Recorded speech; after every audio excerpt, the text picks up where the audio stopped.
Luc chapitre 11, du 27e au 28e verset. Comme Jésus était en train de parler, une femme éleva la voix au milieu de la foule pour lui dire « Heureuse la mère qui t'a porté dans ses entrailles et qui t'a nourri de son lait. » Alors Jésus lui déclara « Heureux plutôt ceux qui entendent la parole de Dieu et qui la gardent. »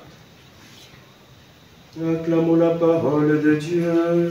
Louange à toi, Seigneur Jésus. Je vais rappeler le contexte des deux textes que nous avons médités hier et aujourd'hui, l'Évangile. Ensuite, je vais préciser la question qui se pose aujourd'hui et quelques perspectives de réponse qui viennent de Jésus et mon interprétation, bien sûr. Alors, le contexte est celui d'une notoriété que personne ne peut plus ignorer de Jésus. Ce jeune prédicateur s'impose. Il a un style inédit, un style tout à fait nouveau, et il attire l'attention. Le petit peuple est heureux. Mais ceux qui sont investis d'autorité se sentent blessés, peut-être interpellés dans leur style, dans leur manière de faire. Ceux qui ont étudié et ceux qui ont pouvoir pour proclamer la parole. Ceux qui se chargent de la vie religieuse du peuple. Ils se sentent interpellés, peut-être même ridiculisés. Et c'est pour cela que hier, ces gens, cette caste de ceux qui dirigent, a traité Jésus de quelqu'un qui est mu par Belzéboul. C'était ça le contexte, et nous nous rappelons bien de quelques pistes de réflexion que nous avons faites à trois niveaux. Raisonnement logique, basé sur la forme de la réduction à l'absurde, l'argument ad hominem et l'interprétation des lois de Dieu. Tout est ça. Alors aujourd'hui, qu'est-ce qui se passe? Une femme se lève et parle au nom de tous. Elle nous donne la possibilité de réaliser l'importance de la notoriété de Jésus, le renom de Jésus. Elle est tout simplement heureuse. Elle aurait voulu d'ailleurs être de la famille de la mère de Jésus. Alors, donc la question ici se pose au niveau de cette exclamation populaire, et derrière cette exclamation populaire se cache quelque chose. Une double perspective. La première perspective, c'est une psychologie féminine claire. Toute mère garde un lien que personne ne peut briser avec son fils. Votre mère, quoi qu'on dise de vous, elle vous tiendra toujours à très haute estime. Quoi qu'on dise, quoi qu'on fasse. Parce que le lien entre un fils et sa mère, c'est un lien très fort. Donc, c'est la première perspective, elle est psychologique, l'attachement entre la mère et le fils. Et cela vaut aussi pour la mère et la fille.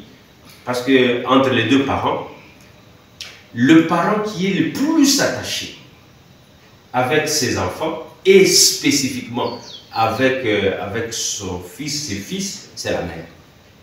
Simplement parce que non seulement la mère est à la genèse de cet œuf qui grandit et qui devient finalement embryon, et finalement elle donnera vie à cet enfant. Et tout va se poursuivre, il va nourrir cet enfant à partir de son corps. Depuis d'ailleurs le fœtus, depuis l'œuf. Donc le lien entre la mère et l'enfant est tellement fort que rien ni personne ne peut le briser. C'est pour cela que, premièrement, sur le plan psychologique, cette femme se sent heureuse d'exprimer le bonheur de la mère de cet enfant, de ce jeune homme, dont le renom ne fait que grandir. Donc ça, c'est le lien psychologique. Et deux, à partir de ce lien psychologique, il y a une explication anthropologique à partir de la culture juive. Chez les Juifs, c'était une coutume d'honorer la mère d'un homme illustre. La mère d'un homme illustre avait droit aux honneurs. On disait, tu dois être spécial pour mettre au monde un homme qui fait honneur à toute la cité, à toute la communauté. Et ici, pour le cas d'espèce, c'est la Vierge Marie. Donc, il est question d'un point de vue d'une femme qui exprime une culture. La Palestine, les Juifs, la culture sémitique tenait à grande estime la mère d'un homme illustre. Voilà. Ça, c'est d'une part. Alors, d'autre part, à partir de cette piété populaire, basée sur des faits psychologiques et anthropologiques, Jésus réagit. Il place le problème de l'autre côté, ou il élève le problème à un autre niveau. La source du bonheur, de la béatitude, ne consiste pas en des liens biologiques. Ce n'est pas une question de maternité. Le fait d'avoir été mère et d'être mère de Jésus, ce n'est pas ça. La cause, la source du bonheur. La source du bonheur, c'est, dit Jésus, le fait d'écouter et de garder la parole. Écouter et garder la parole. Qu'est-ce que je comprends par là? Jésus élève la raison d'être heureux. Pour ceux qui aiment l'exégèse, ceux qui aiment les langues de la Bible, Jésus utilise le même mot qui est utilisé lorsqu'il parle de béatitude. Makarios. Elle est heureuse. C'est le même mot, le bonheur. Mais ce bonheur n'est pas, disons, charnel, lié au temps. Ce bonheur, cette béatitude est spirituelle. Parce qu'il dit, heureuse plutôt heureux plutôt ceux qui entendent la parole et qui la mettent en pratique. Donc Jésus universalise la raison du bonheur. Vous voyez, du point de vue à la fois psychologique et anthropologique, le bonheur devrait être une question de territoire. Heureux ceux qui sont nés même d'ailleurs dans ce point, parce qu'ils ont l'honneur d'être proches par le sang, par le temps, par la culture, par la langue, d'un homme aussi illustre que toi. Ça, c'est le point de vue de l'homme. Mais la science de Dieu universalise la cause du bonheur. Peu importe d'où tu viens, peu importe ta taille, peu importe ton humeur, peu importe ton histoire, il suffit d'écouter et de garder la parole. Alors tu seras heureux. Tu es heureux par le fait même d'écouter la parole et de la garder. Donc il y a deux perspectives antithétiques. Le point de vue des hommes et le point de vue de Dieu. Les hommes, généralement, ils définissent la cause de leur bonheur par rapport aux personnes qui sont autour de soi, par rapport au temps. Voilà. Profitons de chaque instant, profitons de ce moment, de ce repas. Et c'est pour cela d'ailleurs qu'on va faire les containers, on va garder quelque chose parce que bon, on veut sauver aussi le temps qui va suivre après. Mais Jésus voit non seulement ce territoire, ce bout de terre, mais il l'inscrit dans la globalité. La femme voyait une mère et cette mère avec son fils. Elle voyait un territoire. Jésus voit ce territoire inscrit dans tout le territoire du globe terrestre. Il ne voit pas seulement cet instant, mais il l'inscrit dans l'éternité.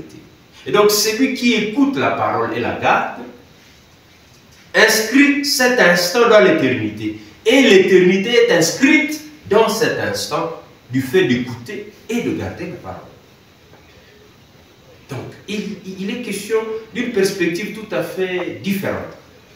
On n'est pas dans un paradigme de séparation des moments, d'espace, mais on est plutôt dans un paradigme de l'inscription de l'acte de croire et d'obéir dans l'éternité et dans la globalité. écouter et garder la parole. Il y en a qui utilisent ce texte et beaucoup d'autres qui lui ressemblent dans un jugement qu'on porte à la Vierge Marie. Que voilà, Jésus a humilié la Vierge Marie. Heureux plutôt ceux qui attendent, parce qu'il est question de la Vierge Marie explicitement. Heureuse la mère. D'ailleurs, si vous allez lire le texte en grec, vous comprendrez qu'on a usé d'un euphémisme. Parce que la femme a utilisé les seins. Elle a parlé du ventre. Heureux le ventre qui t'a porté et les seins que tu as tétés. Ce sont là les termes qui sont utilisés en grec. Et Jésus dit, non, il n'est pas question de la chair. Il est plutôt question du cœur. Qui écoute et qui obéit. Qui écoute et qui garde. L'écoute et l'observance. Alors, est-ce qu'il est question d'un jugement? Est-ce que la Vierge Marie est à la barre? Un petit redressement. Un équilibre. Qui a écouté la première? Qui a écouté le premier? Rappelez-vous, le premier mystère joyeux, l'Annonciation.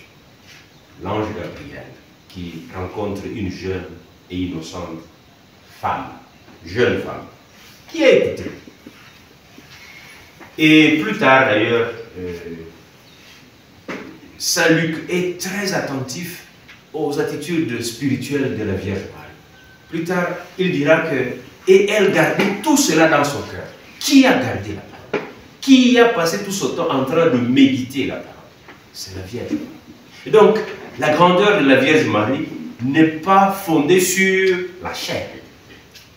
Le fait d'avoir donné à Jésus son code génétique, le fait de lui avoir donné le groupe sanguin, le fait de lui avoir donné son lait, ce n'est pas ça. Ce qui fonde la grandeur de la Vierge Marie. Elle est grande parce qu'elle a écouté, elle a gardé la parole, elle a médité la parole, elle a laissé Dieu être Dieu, elle a affirmé son statut de servante. Donc, elle a obéi. Elle ne comprenait pas forcément ce qui s'est passé. Elle croyait. C'est là. C'est pour cela que nous disons qu'elle est. Nous reprenons le mot de l'ange Gabriel et nous disons qu'elle est bénie entre toutes les femmes. Qu'elle est heureuse, qu'elle est bienheureuse. Donc, tu es heureux, je suis heureux, à condition d'écouter et de garder la parole. Le Seigneur soit là.